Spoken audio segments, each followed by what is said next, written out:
Hello, everybody. My name is Lorne Freeman. And so, Lauren, you're going to read, you have four pieces.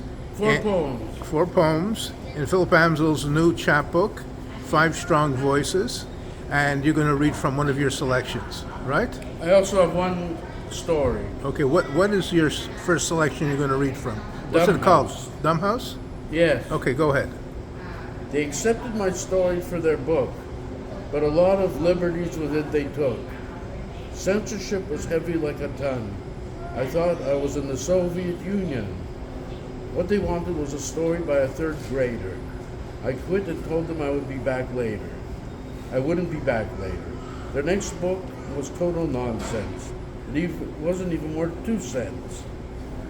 Okay, so what do you mean by that? This was a place I went to Where?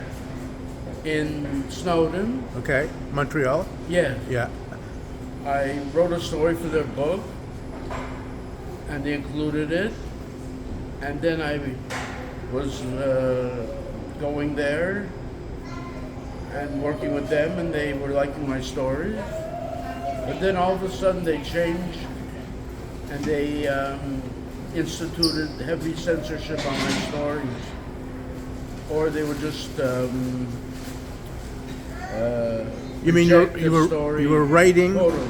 you were writing stuff and you were presenting it to them for Yes. what? What were they going to do? To print in their journal. They have a journal, Yes. and they sort of wanted you. They edited it. They wanted you to censor some words or whatever.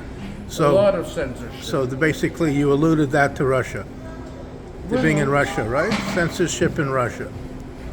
In the poem, yeah. Okay. But all of a sudden they changed, like overnight, Yeah. to being open to my stories Yeah. and then wanting to heavily censor them. Okay. So they became more democratic, Less democratic. or less democratic. At the end, it became less democratic. And for some reason they wanted me to not come to their events because they wouldn't send me their schedule online. So you're anymore. persona non grata. I guess so. Yeah. See what literature can do sometimes. Yeah. It can be a force for good, social upheaval, right? Yeah. And in some cases, it could be you've been censored, I've been censored Oh. and now you're able to publish in Philip now I can Amsel's new publish. chapbook, which he doesn't censor. He may edit a word or two because it's spelled Yes. wrong, but he's not a censor, right? Where it's freedom of speech. Freedom of speech. he does some good suggestions Yeah. for my writing, and it's appreciated. Okay. Thank you, Lauren.